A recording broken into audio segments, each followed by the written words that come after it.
When I first made a video explaining how I thought War Thunder could be improved, I really thought that things couldn't get much worse. But in typical Gaijin fashion, they just keep surprising me in all the wrong ways. So here we are again. The previous video had me talking about the biggest issues that I had with the game, but I think in this one, I'm just going to talk about things in a looser fashion. That way I don't miss something by overgeneralizing. With that out of the way, I'm just going to jump right into it. The first thing that comes to mind is how ridiculous the whole break mechanic has become.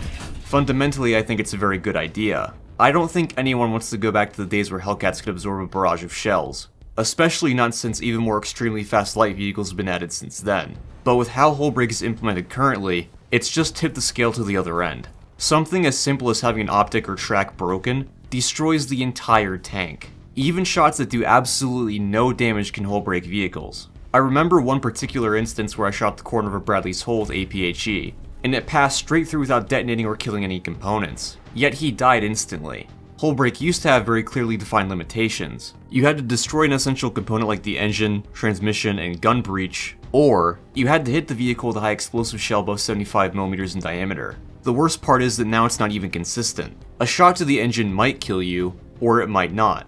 I think that the fix for this issue is pretty simple. First of all, rework hull breaks so the only destruction of critical components or high explosive shells can set it off. Second, make it so that if a critical component is destroyed, it will always result in hull break. I firmly believe that RNG is bad for games, with a few obvious exceptions, but this is not one of them.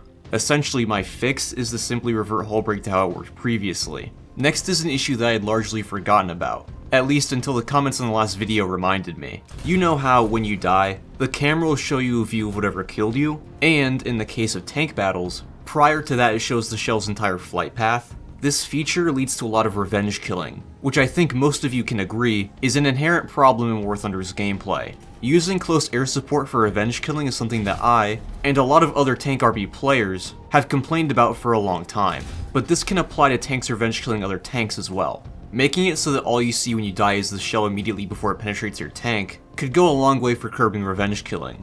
I can only think of one possible caveat for this fix, and that is not knowing if the person that killed you is using an exploit, or exploiting a broken map position. Personally, I believe that if you think you died in a suspect manner, you could simply look at the server replay. Moving on, it's become pretty evident with the newest update that whoever has the most tanks in their lineup is usually the winner. Of course, that's not the only contributing factor to Russia's current supremacy. Veteran players switching over to grind the T-72B3 certainly doesn't help, but having a plethora of vehicles to put in a lineup does play a massive part. The most obvious solution would be to simply add more vehicles for other nations, but some nations don't have a lot of options for future additions. My solution, which is probably going to be controversial, would be to increase spawn point costs for main battle tanks. Giving someone the option to spawn in another main battle tank if they die in the first few minutes of the match, without having contributed anything to their team, is not a good gameplay decision in my opinion. Making it so they'd have to spawn a light tank or anti-air vehicle would balance things out significantly, and would probably help with revenge killing as well. This is actually an opinion I've held for a long time, because it can be pretty annoying to kill a guy at the start of a match, only to have him hunt you down a brand new MBT. Finally, there's all of the traction nerfs that have happened over the past year or so.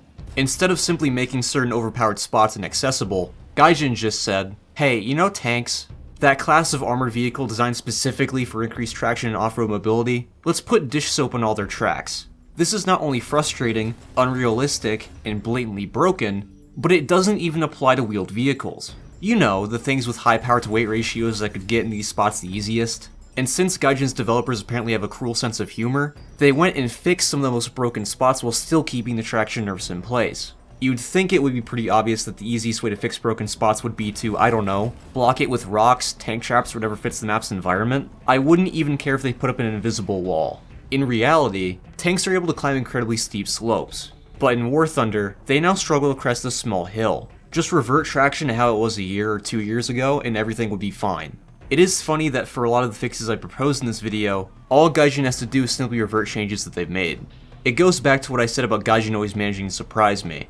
But I digress. As always, I hope you guys enjoyed the video, and I'll see you on the next one.